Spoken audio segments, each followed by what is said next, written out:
The scale of the Black Summer bushfires caused unprecedented damage across Australia.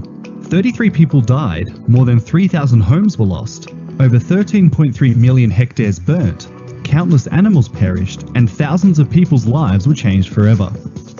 In January, the National Bushfire Recovery Agency was established to prioritise recovery from this catastrophic bushfire season.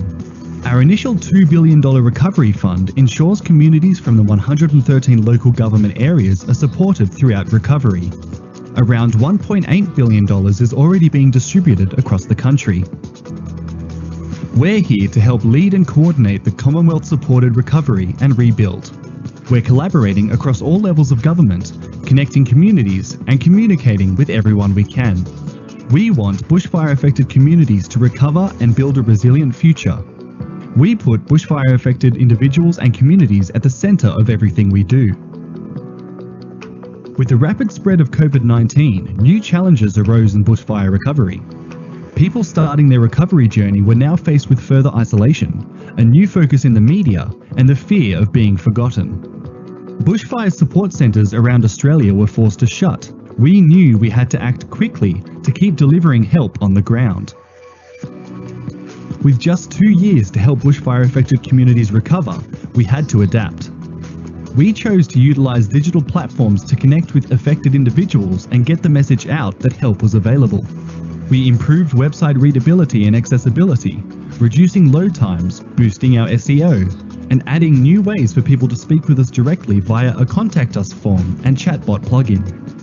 We opened up Facebook Messenger to speak directly with impacted people, boosting this through paid advertising to target our intended audience. We linked our digital media team to our recovery support officers to support as many people as possible. We've now connected with almost 1,300 people via Messenger. Data in our agency was originally messy and sometimes unusable. Our team quickly moved to a structured system allowing for data-driven decision-making. In the first week of the agency's response, we realised many federal government departments were dependent on burnt area data to underpin their response to the fires. It was clear these departments were cobbling together whatever data they could from any source possible. Recognising the risk of duplication and inconsistent reporting, the agency convened a federal government burn scar working group. This working group led to the development of new products such as the National Fire Map. Information products like the National Fire Map assist recovery by enabling delivery of targeted information to regional groups and communities, automation and technology to support the agency, and collaboration with our partners. The digital realm is vital to our work. It allows us to connect directly with impacted people. It allows us to remove red tape, to see exactly how affected communities are responding and engaging with us so we can adapt and make better decisions. And it offers a public space for us to showcase how communities are shaping their own recovery. We've learned some valuable lessons since our creation and digitisation. Using social media and having an accessible and inviting website is vital. It's also clear that using data to back up decisions is key to making sure that the right decisions are made and that common data is shared with our recovery partners to support better outcomes for communities. But digital engagement must be complemented with traditional face-to-face communications tactics. This will ensure ongoing challenges with telecommunications infrastructure and digital literacy are addressed.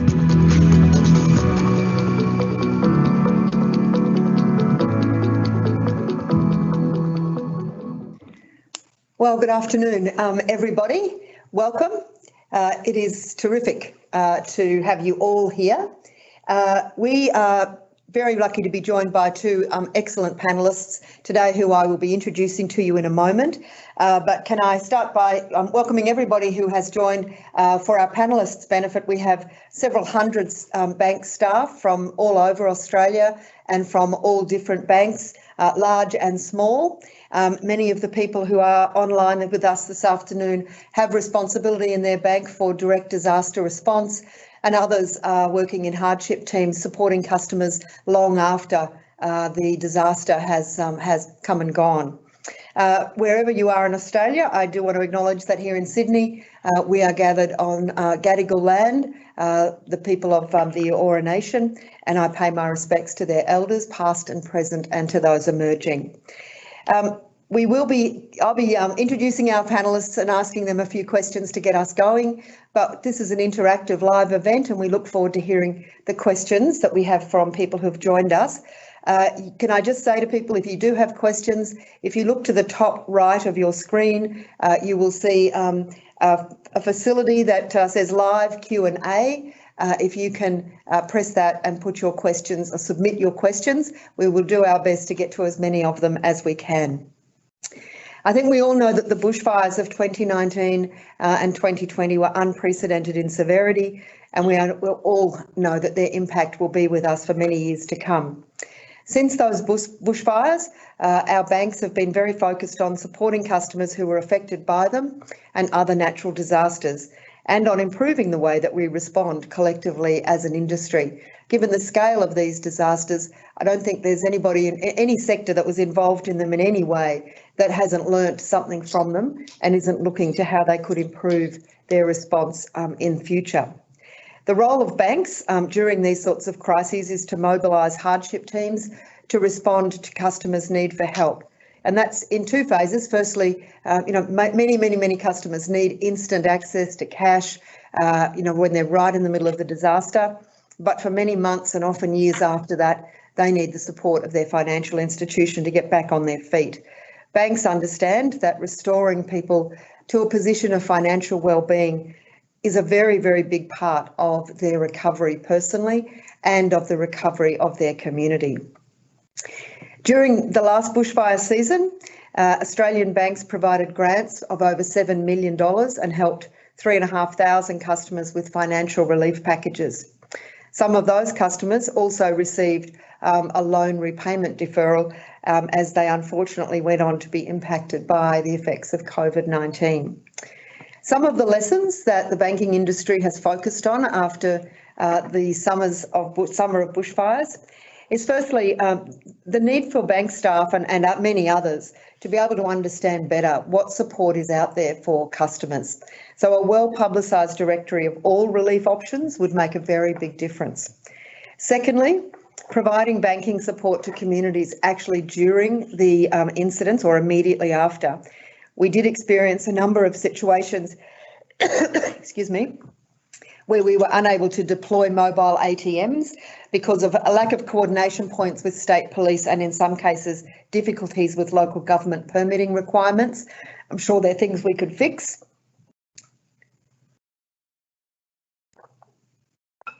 You're going to have to excuse me today, I'm recovering from a chest infection. Thirdly, we did encounter customers who found it quite difficult in some areas to access government support packages. And finally, we know there were communities that found, experienced a serious deficit of experienced financial counsellors, and that's something we've got to get better at.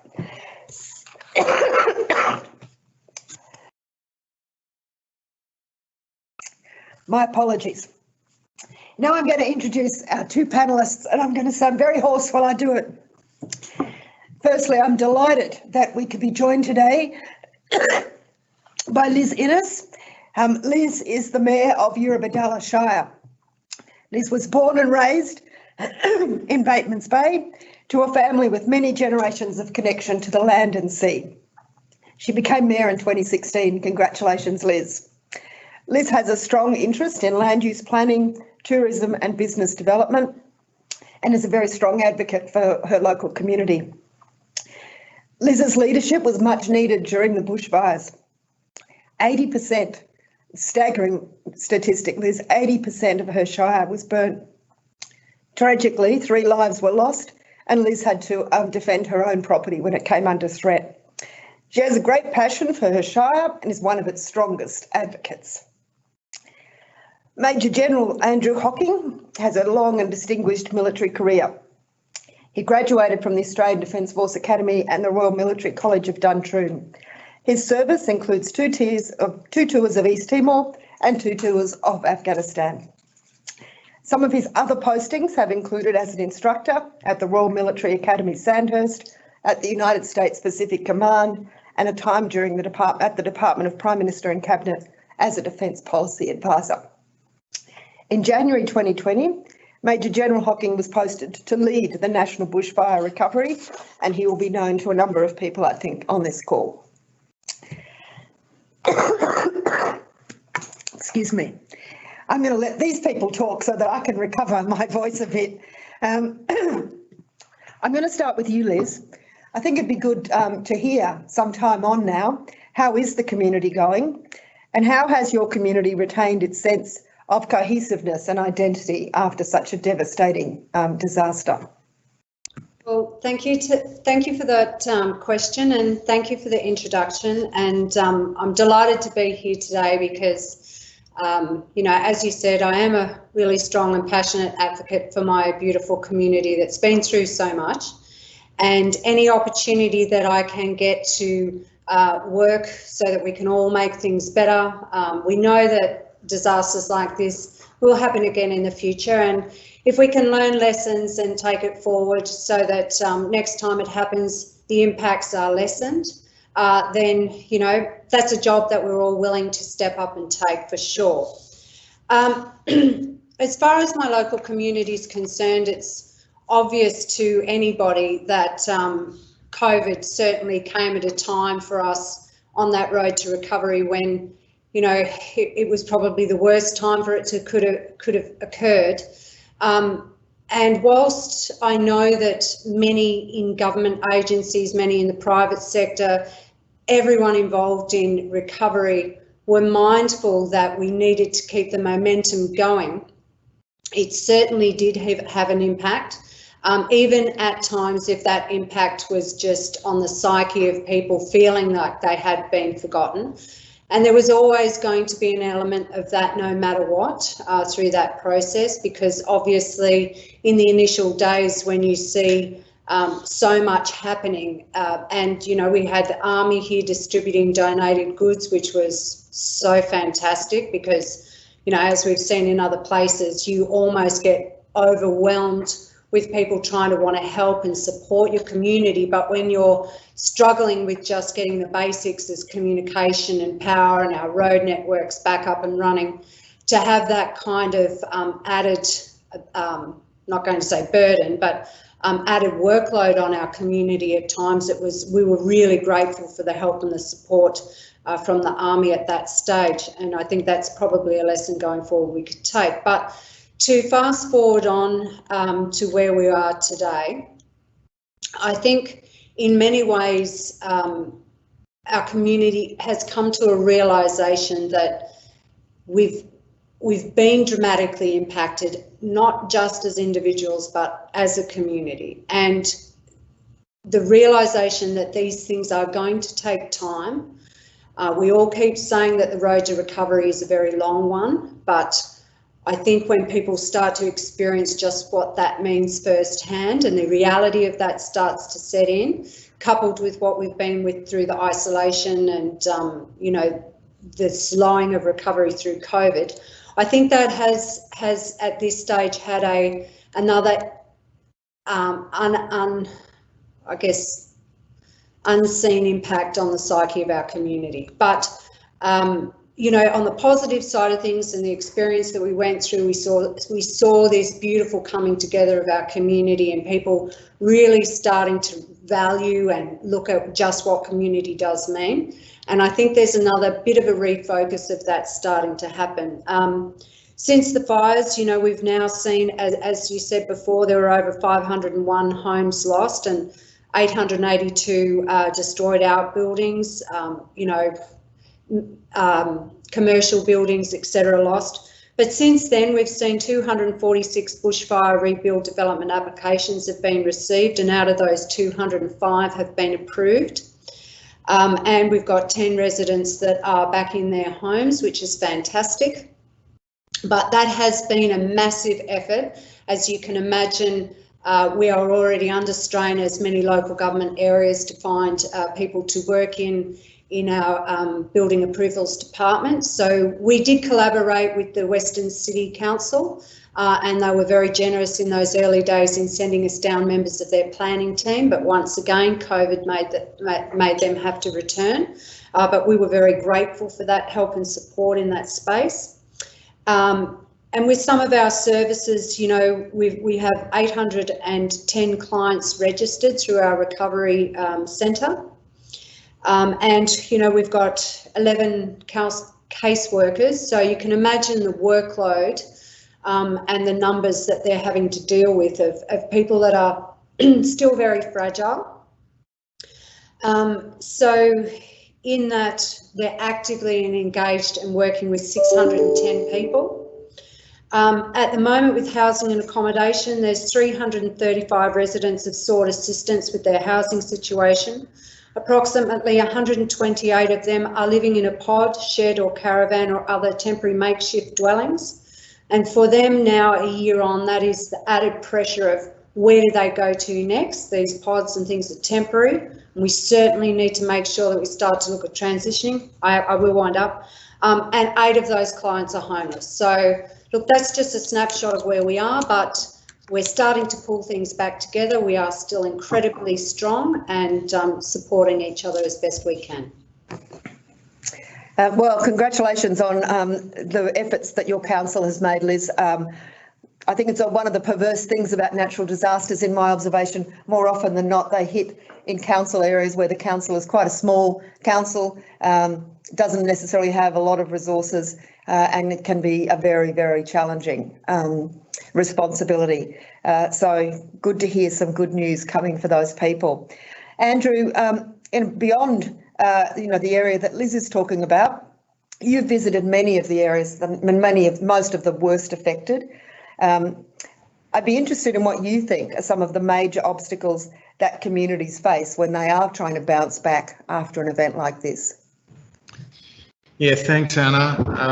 And I totally agree with all the comments made by Liz, but thank you. I'd like to just up front also just thank you and the Banking Association just with your participation in the recovery and willingness to be flexible and in odd cases, support individuals that were having challenges. And Liz, particularly for you, and we are the National Bushfire Recovery Agency, but the reality of recovery is that the heavy lifting is done at the council and community level. And I've enjoyed watching that leadership, political and otherwise, across the nation. And I will say, just in my response to the question, my comments are a generalisation across 113 local government areas, extending from Queensland down to Kangaroo Island. So it is different in every part of Australia, but there are some common themes. I think, to your point, Anna, one of the big challenges in this recovery going forward for communities and, in fact, councils, in my view, is just capacity. Capacity to operationalise the volume of support that is available across levels of government and across sectors, the expertise to do that. I think equally the community's ability to, despite the everyday challenges, which really can often fix you in short-term thinking, to be able to lift above that and see the longer term opportunities that come off the back of this disaster. So they are challenges for communities and councils. I'd also say there's a human element to this as well, and community cohesion is a thing that is tested every day, let alone in disaster recovery. And in some places around the country, the stress of the recovery has further divided communities, and in other places it has seen communities turn to each other rather than turn on each other in the stress. But cohesion is critical to what is fundamentally a human endeavour. That is communication, cohesion, not only within communities, but I think across sectors and levels of government as we go forward. Probably the last couple of things, I fully agree with Liz's point that this recovery is going to have a long tail, particularly in the mental health space and well-being in general. I'm worried about leadership fatigue and wariness, that it's often difficult when you, in using military terms, stick your head above the parapet and say, I'm going to lead here in my community, and then suddenly you're caught up in a whole heap of frictions. And it's about how we move past that. And obviously Liz is doing a tremendous job in her area to try and bring her community moving in the one direction. And probably the last thing that I would say in answer to the question is, the rebuild system is pressured. It's pressured in terms of supply of trade, supply of materials. It's COVID impacted, and we're starting to just see the early stresses in that rebuild system. So these are some of the constraints that will challenge communities and the nation more broadly going forward. But they're equally, in my view, the things that we can work on between disasters, with a focus of building resilience in some of these areas, so that not only are we better for the next disaster, but potentially we're better as a nation just day to day. Thank you. Some very interesting observations there, particularly around cohesion and leadership fatigue. It was a point that you raised earlier, Liz, that these things are a marathon, not a sprint. And people can say at the beginning, this is going to take a long time to recover from. But when you're still living in a caravan on your property 12, 14, 15 months later, the reality of that is actually very hard for people to comprehend. And I sometimes wonder whether we could do a better job in between disasters, as Andrew indicates, to prepare people for what it might actually look like afterwards. You can get the electricity back on, you can fix the hole in the road, but you can't speed up the time it takes for individuals to make their own personal decisions about, am I going to rebuild here? Am I going to stay in this community? You can't produce any more builders than there actually are, and they're going to have jobs in a sequence. I think in the finance sector, insurance companies do a lot of, thinking about how they could get assessments done more quickly. They redeploy from other parts of the country. But I'd be interested in your observations, firstly, about anything you think we could be doing differently that might actually speed it up. But that other piece about how do we prepare people, and some of it is, I think, being out here 12 months later, still talking about it, that it hasn't gone away, it hasn't been fixed. And so, Liz, I'd be interested in your reflections on that. Well, look, there's a lot in that. But look, what I will say is, yes, we are aware that we do need to start to prepare ourselves for future disasters, because, if we listen to all the experts and just from history, that these things do happen. But I guess we really do have to look at the people that are key to the recoveries, because we can identify, hard-built things like pods and things like that to come. But I think the key most important thing is, and as you touched on before, it is about leadership fatigue, those types of things. And I think planning and going forward, we need to get better as communities about just how we do support each other in that space. What we're experiencing down here now at the moment with mental health in particular, and we just held a forum yesterday here in Maria, where we've got 60 officials and people from in that workspace come together from all over the region to look at how we deliver these things better. And I think what we really need to remind ourselves all the time is that we can't forget these lessons. Quite often when you're in the heat of the moment, it's obvious and it's easy, and we're just dealing with things, and we're going, from disaster to disaster within a disaster to try and figure out and find answers. But when we now have time to step back and really start to analyse how we go forward, we just really need to put ourselves at times back into that position so that we don't forget those lessons. But obviously mental health is probably the key thing. Housing down here is at a premium. You can't take 500 homes out of the landscape in an already stressed market and think that that's going to be a quick and easy fix. Just down to small things like, builders, timber, practical things. But, we're going to get on to the subject of insurances and financial supports and those things a bit later. But look, it's a massive effort ahead of us. But I just say that just keep reminding ourselves of where we've been so that we don't forget the lessons that we've learned along the way. Yes, very important. Andrew, did you have some reflections on just that issue of just a long time and how do we prepare that communities for that more? No, I think, thanks, Anna. I think Liz is spot on that, the way you do it is not coming back to it every 5 or 10 years when you're in the face of a crisis. You come to it regularly with relationship building, preparing, reducing risk, and you do it on a day-to-day basis. From what I see at the Commonwealth level at least, there's a real bias to talk about resilience principally in economic and infrastructure terms. But my experience in this recovery is that, like a lot of things in life, it's a human endeavour largely.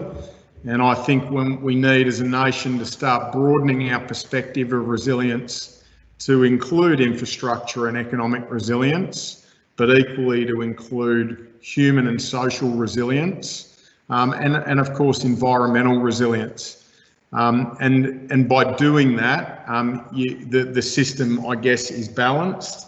I would say, the setting up of a national resilience agency from the 1st of July is a step in the right direction, but it will require us to, continue to do the right things and ensure that the right funding's allocated.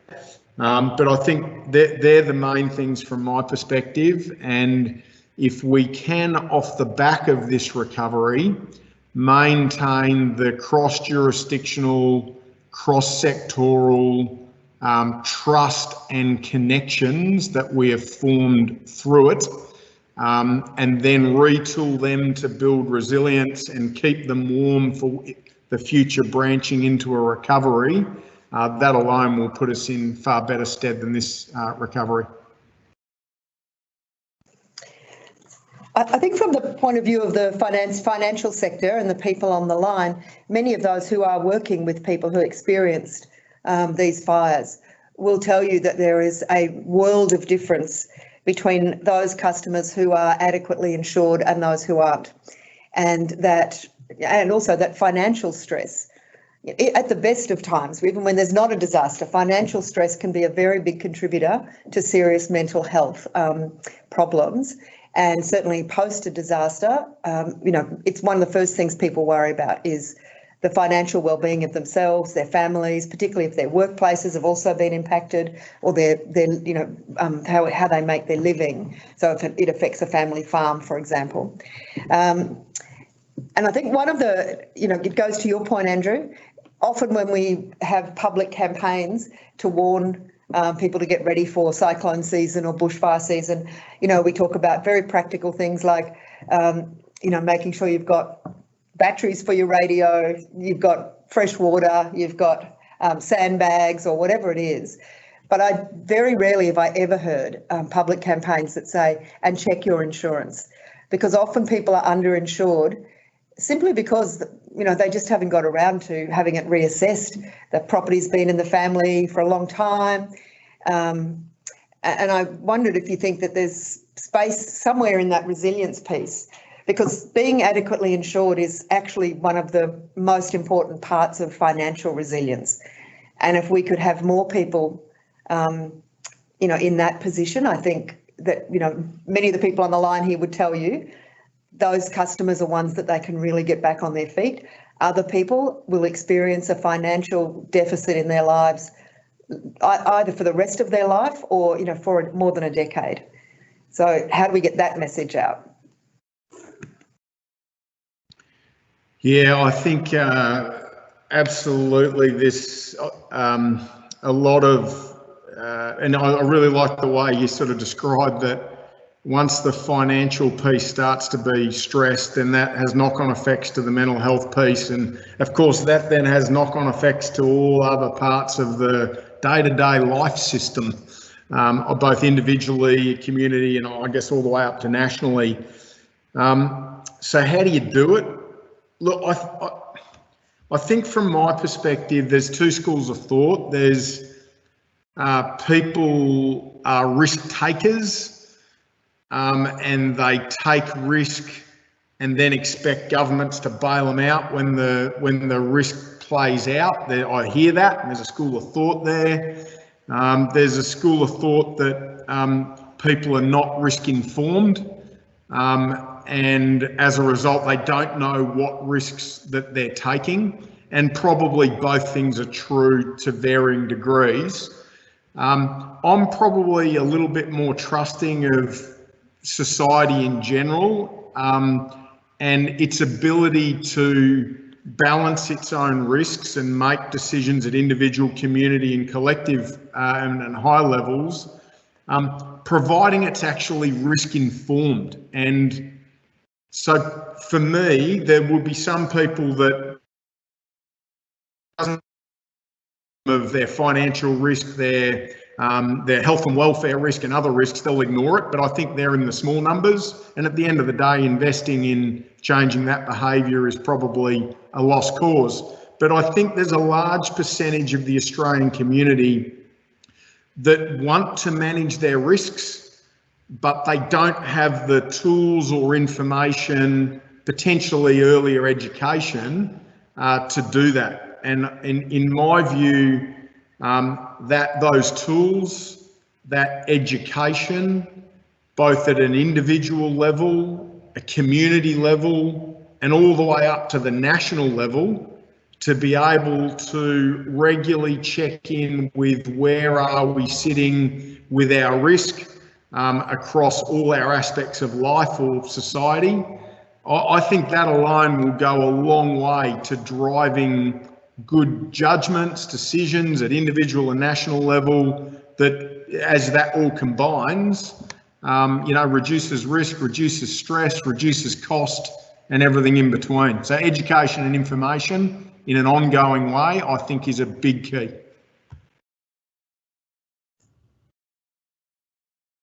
I have a question come in from Alexandra Gartman, who's from one of our banks. She says, we have a stronger response to quick onset disasters, at least in the immediate response and repair stages, perhaps less so in the longer term recovery and rebuild phase. Our response to slow onset disasters requires deeper planning and coordination. Perhaps we need to reframe disasters. I'm not entirely sure what she means by a slow onset disaster. It might be a term you're more familiar with, Andrew. But I think what she's really trying to get at here is recognising that some things can be quite disastrous without necessarily being a sudden bushfire or a sudden flood.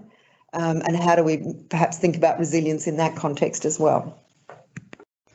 Yeah, Liz, I think, did you have something? I've got a few things to say on that, but I saw your hand up there. Well, I did, and I did just want to touch on, if I could, that question around, how do we think banks and local councils could work better to support during time of bushfire? And I just, listening to you, I just wanted to touch base very quickly, if I could, on some of the things that we found straight after the disaster. We know that approximately a third of those that had lost their homes were either underinsured or didn't have insurance at all. And there is definitely an element to that, people being risk takers that didn't have insurance, but there's also, the added things that maybe their buildings weren't approved, or, maybe that there's various reasons. We did have examples of retirees, for example, that had let their insurances lap because they simply couldn't afford it with the day-to-day living and costing. But what we do know that in those early days straight after the disaster, was that we did have a representative from the Insurance Council of Australia there, very quickly offering advice in that sector, and we just know how vital that was. But we also know that at the time when the donations and things that were starting to roll in, and we saw people getting large sums of money, and we know firsthand that some of those funds of money were spent, on things like new cars or whatever, and 12 months down the track they still don't have a water tank, for example. So in that space we know just how important financial advice can be. So that really is something that we couldn't stress to the Australian Banking Association enough, how vital that is. And obviously, as far as the added costs of insurance, we now know that through BAL ratings, for example, and the disaster, that insurance premiums are starting to go up and up and up. So that is a sector where I think we really need to focus our efforts in on. Yeah, I'd agree with all of that, and I think it, again, it lends itself to financial acumen and understanding, and I do agree doing that at the time of disaster in terms of support is essential, but a better option is doing it well before disaster, so that and maybe it starts at school, even in a country like Australia, where these are the tools for a more informed, educated and therefore resilient Australia. And to the question from whoever asked it, I think a couple of things about the slow onset risk, or slow onset disasters, things that you're not asking yourself the question of what is my risk today, or in the next electoral cycle or the next budget cycle. You're asking yourself, what is the risk as we go through time? And of course, many of the big risks that have impacts like this one need long-term strategic solutions, but of course have been seen building for a long time, but we haven't had a focus or a risk paradigm, a strategic risk paradigm that allows us to be risk informed and then mount arguments to taxpayers and individuals for strategic investment and strategic focus. If we just get at the risks that can be treated in a 3 to 4 year time window, then I don't think we will significantly reduce our risks, and those slow onset risks will continue to bite us significantly. And I would say one last thing, and this is no disrespect to those involved in recovery, so maybe it's a reflection on myself more than anyone else, that most players in the recovery space are amateurs at best, which includes me. And if we are serious about a more resilient Australia, then like we do in training for response, we need to train, educate and professionalise for recovery and resilience. And that looks very different to our current way of managing not only risk but equally crisis, because we have people that already arrive that are professionals, already connected, but they're from communities. They don't come down from above. And I think that will pay benefits not only in disaster, but day-to-day life. If I just add on the topic of slow onset disasters, that actually is one of the things at a local government level that we do consider very closely. And if you look at climate change, for example, and the impacts that has on planning, it is all about preparing for the worst and hoping for the best. So there is a lot of work that is already being done in that space. For example, the work that we do around coastal management and sea level rise and flooding mitigation and all of those types of things. There is an enormous focus at a local government level, in particular, on how we prepare ourselves for those scenarios. And we do know going forward that disasters are something that we really do need to focus on a lot more in that space. But just so that people are aware, there is an enormous amount of focus that happens at a local planning level. Thank you. And Alex has come back and clarified that by slow onset disasters, she was specifically talking about drought. And I should have guessed because she works in the agribusiness area of her bank. But I think that's the context in which she's talking about maybe needing to reframe what we think of as a disaster. It's not always something that happens in 24 hours and leaves devastation very quickly, but can be something that many communities, and I think your climate change example is a good one, Liz, where weather patterns can have disastrous impacts. You just miss one wet season and you've got a 3-year drought. So those things can be particularly difficult. Liz. Well, just really quickly on that, before the devastation that we went through with bushfire, here in Eurobodalla, we had done a series of what was called rain dances to raise money for our sister Shire in Cobar. And I'll just say, rest in peace, Lillian Brady. She was an incredible advocate for regional New South Wales. But that was a real example of where we need to get better in that space. We go through drought,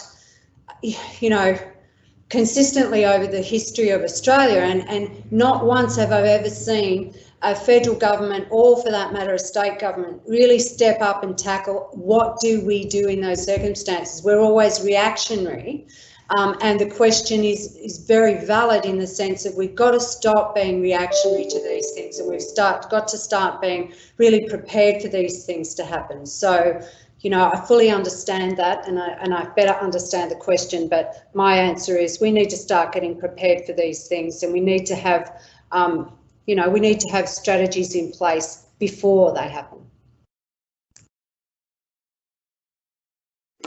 Okay, that probably leads us to another set of questions I had, and which goes to another question we've had from our audience.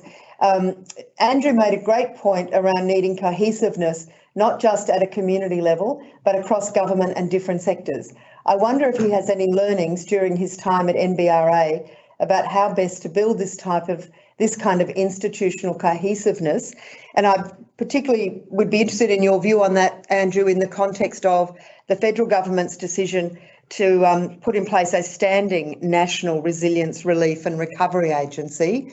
I think, going to your point, Liz, a standing National Resilience Relief and Recovery Agency that has hopefully breathing space between some of these events when they can think about how do we make ourselves more resilient and better protected when the next one comes. So, Andrew, be interested in your thoughts around institutional cohesiveness and how a standing agency might be able to achieve that.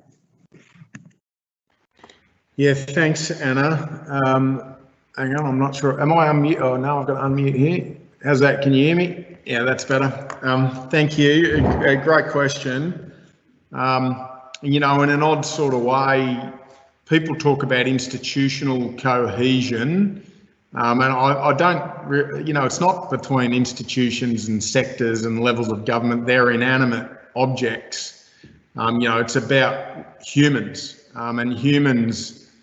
You can, the term "you can only move at the speed of trust," I think is absolutely true. I look at the moment, and I'm very confident that across the nation there is all the resources required to recover at the pace of communities, and with some limitations, quite effectively. But some of the things that get in the way are just in internal communication, trust, barriers that's cued by the institution, but ultimately it plays out at a human to human level.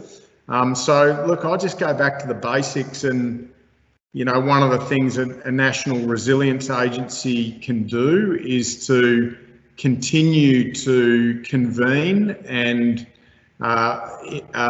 become an ongoing vessel for levels of government and sectors to continue to work together practically, getting at resilience, learning to trust each other by delivery, bringing each other's strengths to bear towards the resilience problem. And again, just by doing that, year on year, not only do you get the benefits of that cross-sector, cross-jurisdictional work, but you then get that cohesion that builds the trust that builds through doing, rather than arriving as strangers. And what's the MBRA doing in my space? They should be cantoned in Canberra. And it's, oh, look, I'm sorry, that's a badge you wear on that arm, but this is actually the badge that we all work to. And I think the MBRA has just one part to play amongst everybody else's Team Australia part to play, but an important part that might keep attention on this, keep the vessels for trust and cohesion going forward. And that might be a small thing that makes a big difference. On that, you really hit the nail on the head there. And I just, while you were speaking, wrote down everyone's responsible. And I guess one of the frustrating things that we've experienced is that the silos that exist within different government levels, different bureaucracies, different areas of responsibility. And I guess the one really good thing that a National Resilience Agency could bring together is breaking down some of those walls of, well, that's not my area of responsibility, that's not my area, somebody else is responsible. And at the end of the day, nothing happens. And we get this top-heavy sort of framework that actually doesn't really deliver anything tangible on the ground. So just that in itself, recognising that and how important that is, and that everyone is responsible. So might not be my sector, but I'm going to find out who is, and we're going to fix it together. Well said, Liz. I have another question here from Kylie Holmes, who is with the Rural Financial Counselling Service in Gippsland. Terrific to have you online, Kylie. And as I noted at the beginning, one of the things we certainly struggled with was the lack of financial counselling services in some of the worst hit areas during the bushfires. Kylie says the opening comments stated that we need a directory of support, which was reiterated by Major General Hocking, with the importance of getting on the ground quickly, is to collaborate with existing support agencies, know who the key players are. This has been a significant challenge for East Gippsland, with multiple players and continuously revolving staff from Commonwealth, state and local government, as well as the local community services. We still have BRV trying to collate this directory now. Each Shire has an emergency management plan, and bushfires would be one of the elements. The directory could be developed from these plans and perhaps have an online subscription or a registration process. This could help streamline and provide a one-stop shop for support or a support hub. Is this a recommendation that could go to the National Bushfire Agency or to the National Resilience Task Force to implement, Andrew? Yeah, not great question and assertion, Kylie. Thank you. You know, spot on the mark. It is, you know, new people coming together, mapping out who's who and does what. Now that's partially done day to day, and sometimes then when you create new institutions, it starts from scratch and tries to map it out itself. But I think to the discussion previous, it's about, okay, the mapping is being done now, the understanding of what resources are out there across sectors and jurisdictions, what people, basics like phone numbers, email addresses, it's that basic stuff. And it's about building off that going forward. So to your question, Kylie, that is being done now. And I would say that if I look at what are the biggest lessons that we've learnt as we look across the nation, and that is the resources are out there, but navigating to them is a nightmare. And it's traumatic. And when you're already traumatized, it's too much, and then you can walk away. So directories are part of that, where you can self-match your need or your community's need to cross-sectoral and jurisdictional resources. From my experience in this recovery, that is a big step in the right direction, but it's not the only step. I think we've got to invest heavier in the human interface between the resources and those that need resources. And as I look across the nation at the moment, we do case management, but my belief is we're still doing a little bit on the cheap, and we need to scale that human hand-holding, helping capability so that the directory becomes important to match resource to need, but where that can't be managed by somebody who's overwhelmed, there is somebody there not to say, hey, here's the website, go and do it yourself. It's, here I am, let me walk with you, let me take a load off your shoulders and do this for you. And when I look at where we spend money going forward in resilience or recovery, you could multiply our current investment in that by 10 and have a return on investment by 1,000 as it relates to sort of human stress and trauma. I might just jump in there quickly and just go back to the start before I touch on some of those things. In the early days, what we found, just in a very, very practical sense, was that we had members of our community coming in just to try and access donations that would put food on their table right from the day dot. And the issue that we had was we had different organisations putting out those different types of money, and every time that person who was heavily traumatised had to go to ask for a different set of donations or whatever, they couldn't share that information. And that was one of the things that we identified very quickly needed to happen, was that one person should be able to go and tell their story once, and that information should be shared. Now, obviously there's privacy issues around that, but there is a solution and it just needs to happen, even if they give permission for their information to be shared for that short period of time, whatever. But if you take that example of that experience into and you translate that forward about that cross-sharing of information, as well as our case workers and the work that we do with our recovery here in Eurobodalla, we do have a health and wellbeing subcommittee which has over 30 organisations involved with just what you're talking about at its core, and that is the sharing of that information. So that is one thing that we've been able to implement here, and hopefully it will start to streamline the way that the information gets through the networks. The other thing that is really important, and John Barilaro came and visited last week, and one of the things that we said to him that we're really struggling with is the short-term funding of some of these organisations, because they get up and going, people just suddenly start to realise what they can do, what services they can deliver, and then their funding runs out. So, and then they have to go and apply, and you've got a whole other group, and you just lose that momentum all the time. So we said, look, we seriously need to start to look at the way the funding is delivered, and that is an issue, whether it be in the services we provide or also in the infrastructure that we provide. And I know I'm getting off a little bit off topic, but I'll be very quick.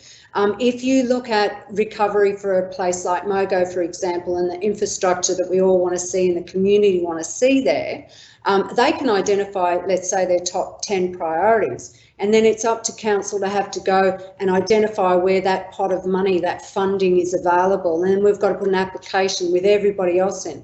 And what we've suggested to John through that to streamline things is to say, let's do the work, let's do the strategic work in a recovery sense for that area, identify those things, put costings against them, and then rather than the governments put pots of money all over the place, go bang, there you go, there's your money and allocate it. So look, there are definite answers, but it is that cross-sharing of information, whether it be the day after a disaster or whether it be 3 years down the track. Funding has to be better and streamline communications. Thank you. Good observations. I think you might have answered some of this question already, Liz, but we have one last question from David Impey. Great point, Andrew, regarding the need to invest in and build individual and social resilience. What are some practical examples that can be done to assist individuals and communities to develop these skills in the immediate aftermath of a disaster and in preparing communities for future disasters? I might go to you first, Liz. That your committee on I think you said it was health and well-being. Yep. I understood from what you said was that that's something you've put in place since the bushfires. And do you see that as something that might have a long-term, ongoing life and be there, almost ready, if you like, should there be another disaster? Look, yes and no, in the sense that this is something that this is a solution that we have implemented for, for an issue that we have right in front of us, and that's that cross-sharing. But more broadly, that breaking down of the silos and that type of thing, that's an issue that's time eternal within government agencies, within any bureaucracies, within community groups. So I think it is something that we need to take the lessons from. That cross-sharing of information. Could you just quickly ask me that question again? You're on mute. I managed to get almost through the whole thing without doing that. He's referencing the point that Andrew made regarding the need to invest in and build individual and social resilience prior to these events. And it's asking for some practical examples that could be done for communities and individuals to develop those skills. So I thought, your committee sounded like a practical example for your council. Absolutely, it is one practical example, but in how we do build this resilience within our community long term, I'm going to touch base on something that's very dear to my heart, and I think the key sits with our kids. And if we look at what has happened with the school children and the impacts, and we know that this experience and this disaster that we in particular have been through at Eurobodalla, we know this is going to be intergenerational. So if you think of it in that context, then our kids are the key point and the starting point of building that resilience of, how do we get better? How do we stop the mindset of when these disasters happen, for example, of looking for somebody to come and pick me up and lift me up. If you have the capacity to be able to pick yourself up, and not only pick yourself up because you have got that embedded resilience, you can then have the capacity to start to heal and help the rest of your community. So I look, for example, at what happens and is still happening within our schools at the moment. And there is a severe lack of mental health support. And I know that our teachers were struggling in those early days. They still are under that weight. So I think key to it is to really start to work with the schools and with the education department about, what does it mean when we go through a disaster? How can we help ourselves? Because I don't ever buy into this mindset of a community saying, well, the government's to blame because they should come and bail me out. Look, we are the government. We are ourselves. And the resilience should be embedded in every single one of us. So, I think a really good key point is to start looking at the schools and how they might help us with that into the future. Andrew, did you have something to add by way of practical examples? Yeah, look, I'll keep it at the individual level. I think, three things jump to mind as practical examples. A couple we've already hit on, and that is, financial education, awareness, understanding, planning, acumen, and to Liz's point, don't start at the adult, start at the next lot of adults. So, it is starting now. I think simple things like even understanding your risk on your property. I'm in Cobargo at the moment. I've just come from a property and I drive in, it screams of risks to me. It's beautiful, and the owner, of course, just may not be risk aware. So there's an education piece there that practically talks about, how to prepare the property, et cetera, et cetera. I think social connection is easily overlooked.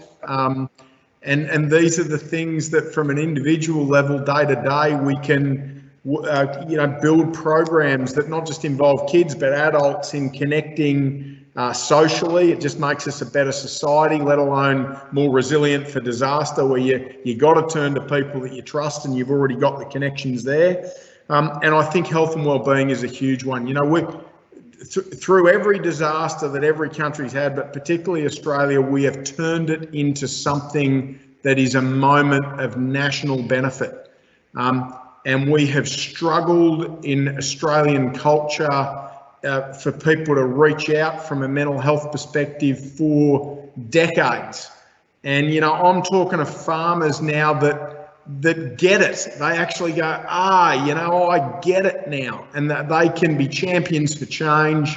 I think for the first time in a long while, the whole of society gets it because of COVID, let alone bushfires, drought, floods, and everything else. So I think health and well-being, education, and good practice and mental health awareness and support, they are things that we can do now at an individual, community and more collective level that'll pay huge dividends. But, you know, the time's now. Well, thank you. David, I hope they've given you some food for thought in relation to your question. I know that you've been very generous in giving us an hour of your time. You both still have massive responsibilities on your shoulders. Liz, I'm sure that I speak for everybody who's online when I say not only thank you for sharing your experiences and your thoughts, but we wish you and your council all the best with what are still a lot of challenges ahead. So, you know, go with lots of good thoughts, and there's certainly some there was good food for thought for me in there about how I think there's probably a job for us to do working with the Local Government Association of Australia about how banks and local councils could perhaps have a bit more streamlined coordination when these events happen. To you, Andrew, thank you on behalf of the whole industry for the work you're doing, you know, from Queensland right round, you know, to the bottom of South Australia. It's been terrific to have both of you online this afternoon. And I know that many of the people online who are still working with many people and families who've been affected will have found your thoughts valuable. I think we're very excited about the possibility of the new federal agency. You know, I think to have a national standing agency that has, as part of its remit, building resilience is potentially a very powerful thing for the country. And we look forward to your experiences informing its terms of reference. And Andrew, I know we'll see you again in the not too distant future as part of our coordinating mechanism. Liz, good luck, and thank you to everybody for joining us today. Thank you. Thanks, Anna. Thanks, Liz. Thanks all.